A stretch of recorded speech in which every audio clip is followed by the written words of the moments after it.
പ്രിയപ്പെട്ട cricket പ്രേമികളെ, 2020 IPL ഇന്ന് നടക്കുന്ന മത്സരം ചെന്നൈ സൂപ്പർ കിങ്ങും മുംബൈ ഇന്ത്യൻസും തമ്മിലാണ്. ഇന്നത്തെ മത്സരം വിജയിക്കണമെന്നുള്ള ചെന്നൈയുടെ പ്ലേ ഓഫ് സാധ്യത നിലനിർത്തണമെങ്കിൽ ഇന്നത്തെ മത്സരം കടുത്ത വെല്ലുവിളിയായിരിക്കും. കാരണം ചെന്നൈയെ സംബന്ധിച്ചിടത്തോളം ഖലീൽ പരിക്ക് പറ്റി പുറത്തു വരികയാണ്. ഫാസ്റ്റ് ബോളറാണ്, തുറുപ്പ് ചീട്ടാണ്, ഏത് സമയത്ത് എങ്ങനെ ബോളറാണെന്ന് അറിയുന്ന ഒരു ബോളറാണ്. പിന്നെ വൺ ഡൗൺ ആയിട്ട് ഇറങ്ങുന്ന ആയുഷ് മാത്രയുടെ കാര്യം പരിക്ക് കാരണം തപ്പിത്തടഞ്ഞ് ഇപ്പം ടീമിൽ നിന്ന് പുറത്തായിരിക്കുകയാണ്. പക്ഷെ ഇതൊന്നുമല്ല, ഇന്നൊരു എൻട്രി ഉണ്ട്. ഇന്ന് മുംബൈ സ്റ്റേഡിയത്തിൽ ഒരു എൻട്രി ഉണ്ട്.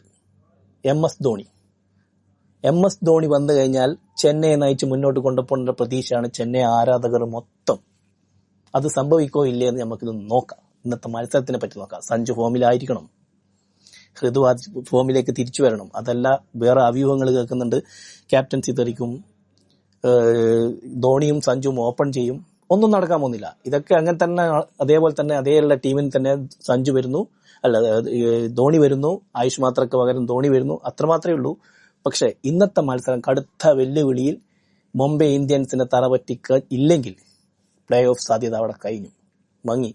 ഇനി പ്ലേ ഓഫ് സാധ്യത അടുത്ത വർഷത്തേക്കുള്ള ചാൻസിൽ മാത്രമേ പ്രതീക്ഷിക്കാൻ പറ്റൂ. ഈ IPL ഉണ്ടാവത്തില്ല.